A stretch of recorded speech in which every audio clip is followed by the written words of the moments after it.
Listen to this. Wives, do not take your love for granted. You take your wife's loves for granted. You don't need your wife to constantly reassure you that you love me, you love me. No, you take it for granted.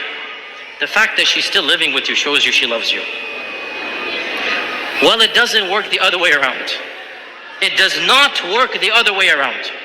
A woman is always double guessing. Does he still love me? Does he still think about me? Does he still care about me? Does he still put me number one? And therefore, a woman has to have constant reassurance. And not only this, but another issue that men need to be sensitive to and understand. Women are very conscious of their looks, and they're comparing their looks with other women all the time. We guys don't do that. We don't care about other looks of men, and we don't compare ourselves. But women are always thinking, am I still beautiful enough for him? Does he still think me attractive? Maybe I've gained a few pounds. Maybe after the third kid, this and that. She's always double guessing her looks, her figure. And so the husband always has to make her feel the most beautiful, the most cherished, the most loved, the most admired. She always wants these reassurances. How does he do this? Many ways. And again, time is limited. I'll just point out a number of them. Number one, words, words, words. Never underestimate the power of speech. Simply saying, I love you. I know it's awkward for men after the courting phrase. I know it's awkward, right? But believe me, it never goes out of fashion. For women, it never goes out of fashion. They always love to hear this phrase. And in fact, there are da'if hadith of our Prophet. It's a bit da'if hadith, but it's still mentioned in our books that our Prophet and Aisha were joking once. And Aisha said to the Prophet, كَيْفَ حُبُّكَ لِي? How much do you love me? How is your love for me? And our Prophet said, and he gave a beautiful, metaphorical, poetic expression. He said, my love for you is like the tight knot that cannot be unbound. My love for you is like the tight knot that cannot be unbound. So then in the future, sometimes if they would have a bit of an issue, a bit of an argument, one of the two would remark, how is the knot right now? How is the knot right now? And Aisha would say this when the Prophet sometimes got irritated. How is the knot? So he would smile, he would say, as strong as it ever was. Right?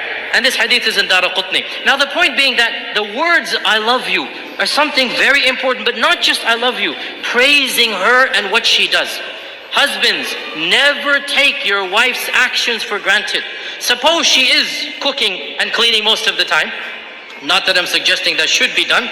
Work should always be 50-50. Wives cook and husbands eat. No, don't give me. Work should always be 50-50. Don't misquote me there. Well, I'm just saying, suppose she cooks and suppose she cleans, right? Never take it for granted. Always, once in a while, come and compliment her. MashaAllah, that was great. You know, I really appreciate what you're doing for me. Those words, they go a long way. Your wife realizes, you know what, he's not taking me for granted. Very important. Praise her looks when she dresses up, when she does something extra special for you. Never take it for granted. Husbands, you all know the big danger of forgetting anniversaries, right? You all know how dangerous that is. Why do women want you to know their anniversaries? Because it makes them feel you still love them. Makes them feel he still remembers me, he still cherishes me.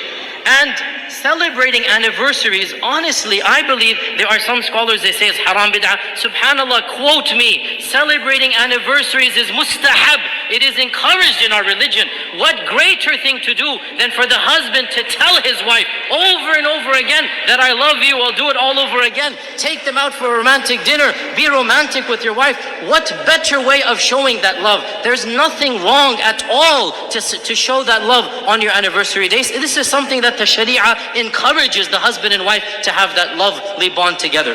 Another thing that the woman wants is time. And time, this is now a difference in language. For husbands, time means the watch on your hand. So when the wife says, you never spend time with me, immediately he goes into calculation mode. I sleep 8 hours a day, I have breakfast 1 hour, I come home, that's 10 hours with you. How can you say I never have time for you? Right? Because he's thinking of time in the dictionary definition of time. That's the clock. No. Women have a different dictionary. Women have a different vocabulary. For women, time means attention. Undivided quality attention.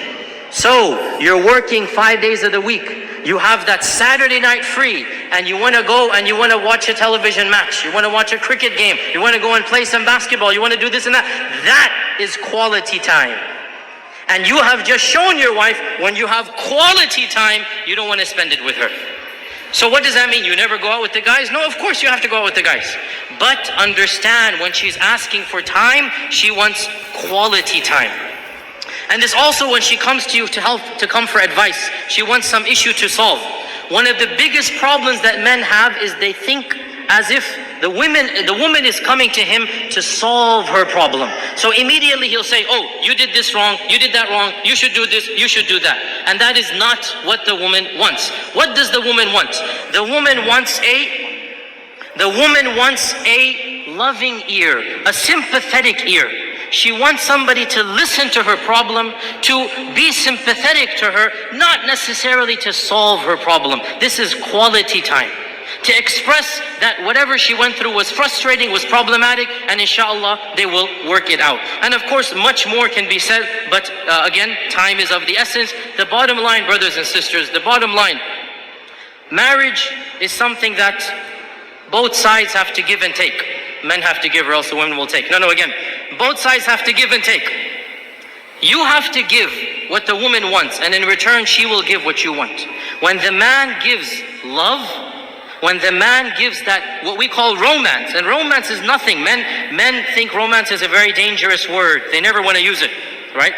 All romance means is you show her you're thinking about her. You show her you're caring about her. Husbands, the phrase I love you, giving roses, remembering the anniversaries, taking them out, spending quality time. This is what romance is. When you give the wife the love, you make her feel like she's number one. Guess what? She'll make you feel like you're number one.